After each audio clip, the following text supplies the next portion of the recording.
Voy a pedirle a Dios que Él sea el que dirija este culto, esta predica. Y bendito Señor, te alabo y glorifico tu nombre. Te pido, Señor, que seas tú el que se manifieste a través de mí, Señor. Que no sea yo, mis pensamientos o mis actos, sino que sea tu palabra la que se dirija a los niños en esta noche, bendito Señor, y a los hermanos también. Te lo pido todo esto en el nombre poderoso de Cristo Jesús. Amén. Cuando me dijeron que iba a ser el culto infantil, dije: en la torre, a los niños es más difícil de explicarles que a los adultos. A lo mejor los adultos entendemos muchas cosas, pero los niños, pensaba yo si pudieran entender o no. Voy a leer unos 5 o 6 versículos de la Biblia, y en eso vamos a basar todo, y después vamos a regresar a ellos, pero quiero que capten muy bien lo que dice cada versículo que vamos a leer. Lucas 1, el 30 y 31 dice: entonces el ángel le dijo: María, no temas, porque has hallado gracia delante de Dios, y ahora concebirás en tu vientre y darás a luz un hijo y llamarás su nombre Jesús. Ahí ya estaba avisado hasta cómo se iba a llamar, ¿sí? Ya sabían cómo se iba a llamar, ya sabían que iba a ser la madre, etc. El viernes llegó una niña de 16 años con su mamá y me dice: la traigo porque se desmayó. ¿Y por qué se desmayó? No sé. Y preguntándole a ella, nadie sabía nada. Se desmayó porque estaba embarazada y no sabía. Una niña de 16 años. No supo ni quién se embarazó, para acabar pronto. Entonces, afortunadamente María sabía que iba a tener un hijo y sabía que era el Hijo de Dios. Pero hay gente que no sabe ni siquiera quién es el padre de sus hijos. Entonces, a los niños yo quería decirles que ustedes sí saben quiénes son sus padres, y que eso es algo, o es un motivo de que le den gloria a Dios. Lucas 2:11 dice que os ha nacido hoy en la ciudad de David un Salvador, que es Cristo el Señor. Sí, ya sabíamos entonces quién iba a ser su papá, quién iba a ser su mamá, y ahora ya sabemos dónde nació. Nació en la ciudad de David. La ciudad de David es Belén.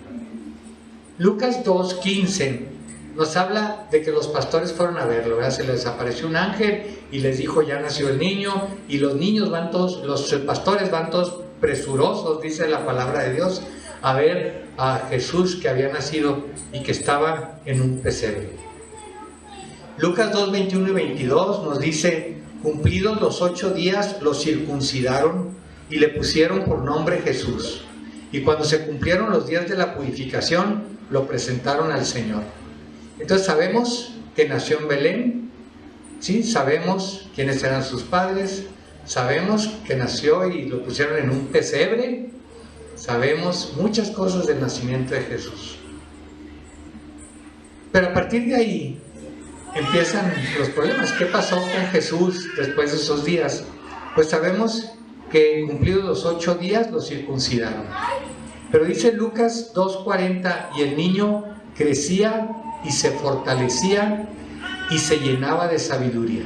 Entonces aquí nada más nos dice: ese niño siguió creciendo, siguió fortaleciéndose, pero lo más importante, siguió creciendo en sabiduría. Entonces, niños, el primer mensaje: Jesús quiere que crezcamos en sabiduría. Y para tener sabiduría hay que leer la Biblia. Y si no leen la Biblia, pues no van a tener la sabiduría que pudieran tener si leen la palabra de Dios. Entonces, primer mensaje: niños, lean la Biblia. Jesús leyó el Antiguo Testamento y eso lo hizo crecer y llenarlo de sabiduría. De ahí nos brincamos hasta que tenía 12 años. Lucas 2:42 dice: y cuando tuvo 12 años subieron a Jerusalén. Y ahí, si se acuerdan en la historia, yo no sé en la escuela dominical de los niños, pero se les perdió a los papás, ¿no? Los papás fueron a Jerusalén y de repente ya iban de regreso a Nazaret, ya llevaban un día de camino y de repente empiezan a buscar a Jesús. ¿Y dónde está Jesús? ¿Y dónde está Jesús? Pues ahí venía con nosotros. No venía. Y se tuvieron que regresar a Jerusalén a buscar a Jesús. Y al tercer día lo encontraron. ¿Y dónde lo encontraron? En el templo, ¿verdad? Estaba en medio de los doctores de la ley, oyéndoles y preguntándoles. Y dice que se asombraban de todo lo que sabía, porque él leía la palabra de Dios. Niños, mensaje: lean la palabra de Dios y serán más sabios. Entonces lo encontraron ahí y se regresó ya con ellos. Y dice Lucas 2, del 51 al 52, y descendió con ellos y volvió a Nazaret, y estaba sujeto a ellos. Jesús estaba sujeto a sus papás. Niños, ¿ustedes están sujetos a sus papás? ¿Son muy obedientes o son muy malcriados? ¿Hacen caso luego a la primera? ¿Verdad? O no hacen caso a la primera. Entonces, mensaje: Jesús estaba sujeto a sus padres. Niños, sujétense a sus padres. Y dice Lucas en el 52, dice: y Jesús crecía en sabiduría y en estatura y en gracia para con Dios y los hombres. Entonces, este es el mensaje otra vez: niños. Él siendo niño, porque a los 12 años todavía era un niño, ¿verdad? Él crecía en estatura. Esto pues todos ustedes están creciendo, algunos no tanto, otros más, pero en sabiduría han crecido. Entonces los invito a que reflexionen y que crezcan en sabiduría. Y voy a terminar con Mateo 2. Mateo 2 dice: cuando Jesús nació en Belén de Judea, en los días del rey Herodes, vinieron de oriente a Jerusalén unos magos. Iban a adorarle y le ofrecieron oro, incienso y mirra. Entonces, recapitulando, ¿dónde nació Jesús? En Belén. En Belén. ¿Quiénes eran sus padres? José y María. ¿Quiénes lo visitaron cuando nació? Los reyes magos, 3 reyes magos. ¿Qué le dieron? Incienso, oro y mirra. ¿Y quiénes más fueron a adorarlo? Los pastores. Fíjense todo lo que sabemos del momento del nacimiento de Jesús. ¿Sí? Ahora díganme qué pasó de ahí hasta que empezó el ministerio de él a los 30 años. ¿Sabrá Dios? Solo él sabe.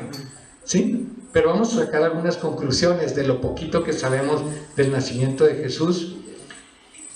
Entonces sabemos mucho del nacimiento de Jesús. ¿Qué más pudiéramos saber del nacimiento de Jesús? ¿Qué pasó con Herodes? Le quiso matar. ¿Sí? Entonces sabemos que aún recién nacido ya había gente que lo quería matar. ¿Sí? Y toda la vida lo quisieron matar. Tan lo quisieron matar que acabó muerto. Acabó en la cruz, ¿verdad? Lo mataron al final de cuentas. Entonces podemos hablar mucho del nacimiento, pero después del nacimiento sabemos muy poco. A los 8 días fue circuncidado y después lo presentaron al templo. Dice la palabra de Dios que lo presentaron al templo. ¿Quién de ustedes, niños, se acuerda que lo hayan presentado al templo? ¿Tú te acuerdas? ¿Sí? Los niños, ¿al cuánto tiempo se presentan en el templo? Eso lo busqué y no lo encontré. Pero esto en las primeras semanas de nacido, ¿no? Cuando tienen que traer. Entonces, Jesús fue presentado al templo. Y eso es algo que debemos de entender los adultos también cuando tengamos hijos. Si Jesús fue presentado al templo, traigan a sus hijos y preséntenlos al templo. Es un acto de entrega de la voluntad de ese niño al Señor. Entonces, ¿yo qué pienso? Que fue un niño como cualquier otro, ¿eh? La Biblia no lo dice, pero yo creo que siendo niño corría y brincaba y jugaba y tenía amiguitos y hacía travesuras, no hacía pecados, no es lo mismo. Yo creo que muchos de ustedes hacen travesuras, pero no pecan. ¿Sí? Ya levantó la mano Natalia. Entonces hacen travesuras. Yo creo que él también hacía las travesuras, ¿verdad? Y desde los 8 días hasta los 12 años se han hecho muchas elucubraciones. Me comentaba Carlos Muro de un libro de María, ¿cómo se llama? El libro de Tomás y de uno que también era Tomás, y hay otro que se llama Libro de María, que son libros apócrifos y que no tienen nada que ver con la Biblia. Y ahí mencionan que Jesús, siendo chiquito, agarraba el lodo y los convertía en pajaritos y los echaba a volar. O sea, podemos tener muchas cosas, pero no están en la Biblia, entonces no hay que hacerle caso a eso, ¿no? Pero quiero retomar esto. Lucas 2:40. Y el niño crecía y se fortalecía y se llenaba de sabiduría. Entonces, niños, por favor, sean sabios. Y para ser sabios, lean la palabra de Dios. Y en el 2:52 también dice que Jesús crecía en sabiduría y en estatura, y en gracia para con Dios y los hombres. Entonces, ¿cuál sería el mensaje para los niños en esta mañana? Ninguno de ustedes nació en las condiciones en las que nació Jesús. Ninguno de ustedes estaba en un pesebre, tuvieron una cunita bien calientitos. Ninguno de ustedes nació con animales a su alrededor, con las vacas mugiendo y los burros rebuznando, ¿verdad? Estaban muy calientitos en su casa. Entonces Jesús desde su nacimiento empezó a padecer por nosotros. Yo creo que ahí cuando decimos que Jesús padeció en la cruz, pues desde que nació yo creo que ya estaba así, ¿verdad? Hay condiciones del nacimiento. Mi primer sobrina cuando nació en una camilla en el Seguro Social, porque no le hacían caso y le decían, no, ahorita no le toca, ahorita no le toca, y de repente les gritó y les dijo, oigan, y esta cabecita que está aquí saliendo, ahorita no me toca, y ya todas asustadas la tuvieron que atender ahí en la camilla. Entonces eso se llama que dan un camillazo, pero les aseguro que ningún niño de aquí dio ningún camillazo. Entonces denle gracias a Dios porque nacieron en una situación cómoda, fácil, con papá, con mamá. Jesús nos pone el ejemplo de que nacer no fue el motivo de venir a este mundo. Ustedes niños nacieron, pero hay un motivo por el que nacieron. Y ese motivo pregúntenselo a Dios, Él les va a dar la sabiduría. Pero sobre todo, para crecer en sabiduría, repito, lean la palabra de Dios. ¿Cuál es el otro ejemplo que yo les diría que hay que seguir a Jesús? La Biblia dice que Jesús estaba sujeto a sus padres. Sí, y aquí el problema que tenemos hoy por hoy es que los niños no se sujetan a sus padres. Entonces, niños, sujétense a sus padres, háganle caso. Yo no creo que Jesús no le haya hecho caso a su papá José o a su mamá María, ¿verdad? Él tuvo que haberles hecho caso. ¿Cuántos de ustedes, niños, hacen caso a la primera? A la primera. Y le digan, haz esto. No, tráeme el celular, ¿verdad?, en la mano. Y entonces, pues primero el celular, después veo a ver quién me habla, después a ver si le hago caso a mis papás. Entonces es bien importante recordar que si Jesús estaba sujeto a sus papás, ustedes tienen que estar sujetos a sus papás. Jesús también estudiaba. ¿Y por qué decimos que estudiaba? Porque crecía en sabiduría. Y para tener sabiduría hay que estudiar. Eso no llega así como por arte de magia, ni Dios nos lo manda a nuestro cerebro. Entonces, niños, pónganse a estudiar, estudien con ahínco. No nada más la palabra de Dios, ¿verdad? Tienen que estudiar en la escuela también. Eso los va a llevar a ser más sabios cada día y va a haber una diferencia entre ustedes y sus compañeros en la escuela o los que no sean cristianos. Y ustedes van a tener sabiduría de parte de Dios. Entonces es una ventaja para ustedes niños. Ahora le toca el turno a sus papás, no se preocupen, esto no era nada más para los niños. Vamos a seguir con los papás. Con los papás, ¿verdad? Jesús nació, nosotros nacimos, nos podemos acordar a lo mejor por lo que nos han dicho de nuestro nacimiento, pero creo que aquí lo más importante como adultos es que sabemos que tenemos que nacer de nuevo. Si no nacemos de nuevo nosotros no vamos a ser sanos ni vamos a ser salvos. Entonces, yo creo que todos los que estamos aquí no tenemos ningún problema en decir que ya nacimos de nuevo. No, todos los que estamos aquí no tenemos ningún problema en decir que Jesús ya vive en nuestro corazón. Sí, que hemos aceptado la palabra del Señor. Pero, ahora empieza el pero. Dice la palabra de Dios que Jesús crecía en sabiduría. Ahora, nosotros ya nacimos de nuevo y estamos creciendo en sabiduría. Realmente leemos la palabra, realmente leemos lo que Dios quiere de nosotros, ¿sí? O ya nada más nos conformamos con haber nacido y como ya nací de nuevo, ya la hice, ¿verdad? Pero Jesús desde niño nos enseña que hay que crecer en sabiduría.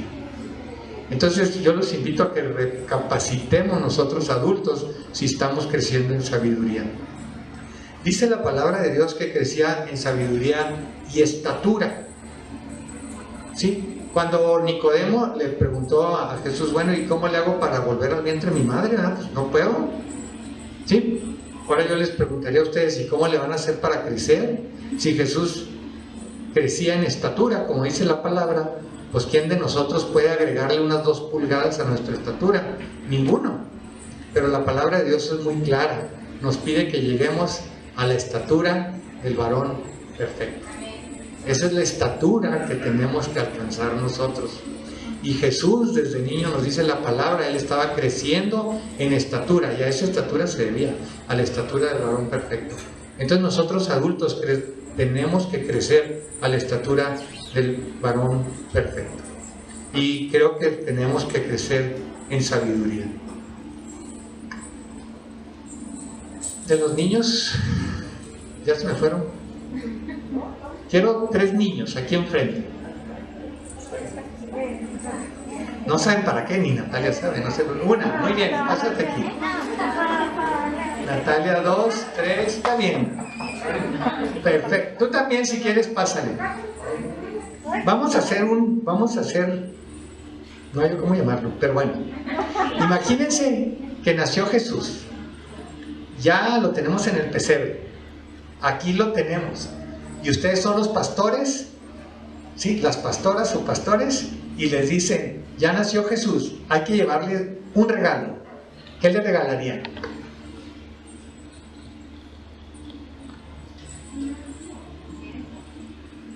No, el incienso ya se lo dieron los Reyes Magos. ¿Juguetes? Le regalarían juguetes.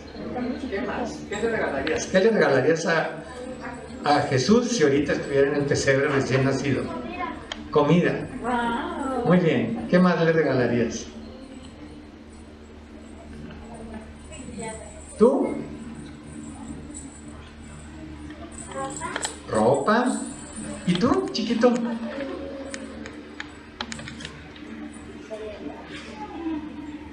¿Qué más? ¿Biblia? Una Biblia. Muy bien. Bueno, siéntense por favor. Quise hacer este ejemplo porque ¿quién de nosotros adultos pensaríamos eso? ¿Sí? Si yo viera a Jesús en este momento en su pesebre, ¿qué le daría? Ahora voy a pedirle a 3 adultos que me digan qué le darían. Carlos, ¿qué le darías? No, sabiendo lo que soy ahorita, le daría mi vida. Le darías tu vida. ¿Qué más? Alabanza. ¿Alabanzas?